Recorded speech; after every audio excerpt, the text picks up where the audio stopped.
Robert Charles Tyler was a Confederate Brigadier General during the American Civil War. Missing. Conflicting sources make both his early life and his military career in the early Civil War years unsure. Killed at the Battle of West Point on April 16, 1865, Tyler was the last general officer to die in the war. Early life. Robert Tyler is generally credited with being born in Baltimore, although some claim he was born in Jonesboro, Tennessee and moved to Baltimore in his early childhood. He served as a first lieutenant in William Walker's filibustering army and fought in Nicaragua during the campaign of 1856–57.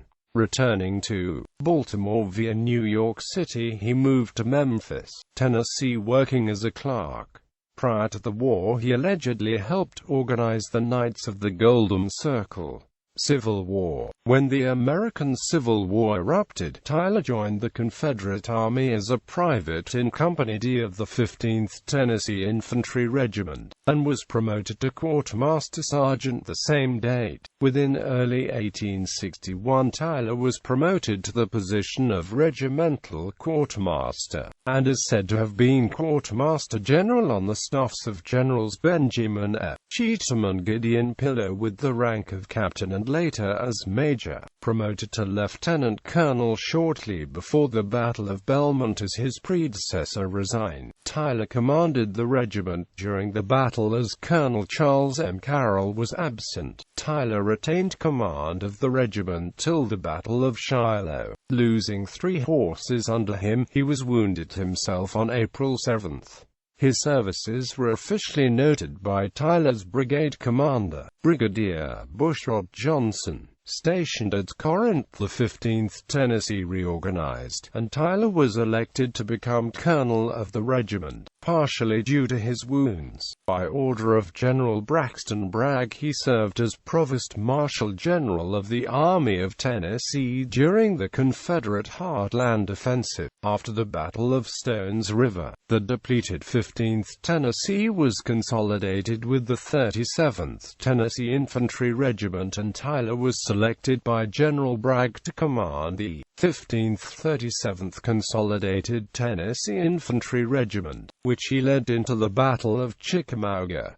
Capturing 4 guns on September 19, Tyler was slightly wounded in the assault on the next day, when after the battle Brigadier William B. Bate was elevated to division command. Tyler took command of the brigade. Tyler then had command not only his own 1537th Tennessee, but also the 10th, 20th and 30th Tennessee regiments, as well as the 1st Tennessee Battalion, the 4th Georgia Battalion and the 37th Georgia Regiment. In the ensuing Chattanooga campaign, Tyler's brigade was posted on Missionary Ridge, right in the center of the Confederate second line near Bragg's headquarters. During the Battle of Missionary Ridge, the brigade initially held its position against Wagner's brigade, but was dislodged by the flanking attack of Hazen's brigade. Trying to rally his fleeing men, Tyler was shot in the left leg and was carried from the field. The wound eventually led to the amputation of his leg and bound him to use crutches for the rest of his life. For his physical recovery, he transferred into a hospital at West Point, Georgia, and was still there when he received a promotion to Brigadier General on February 23, 1864.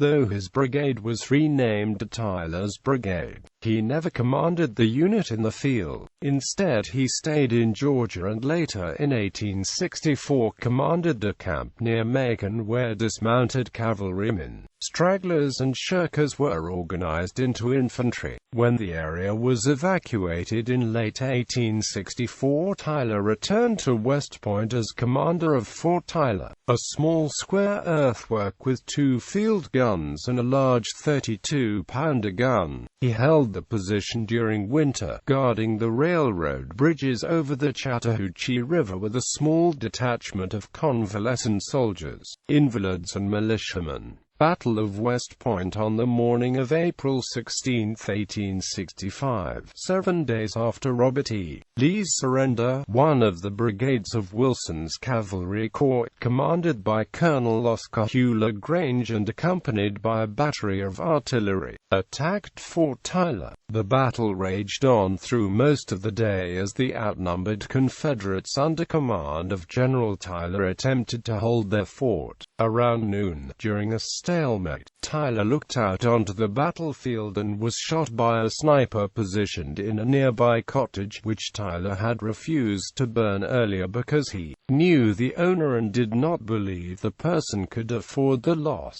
Reputedly, another soldier shot at the same time, splitting his crutches. General Tyler is buried on the Fort Tyler Cemetery at West Point, like the other fallen defenders of Fort Tyler. He rests in a joint grave together with a longtime friend, Captain Celestino Gonzalez of the 1st Florida Infantry.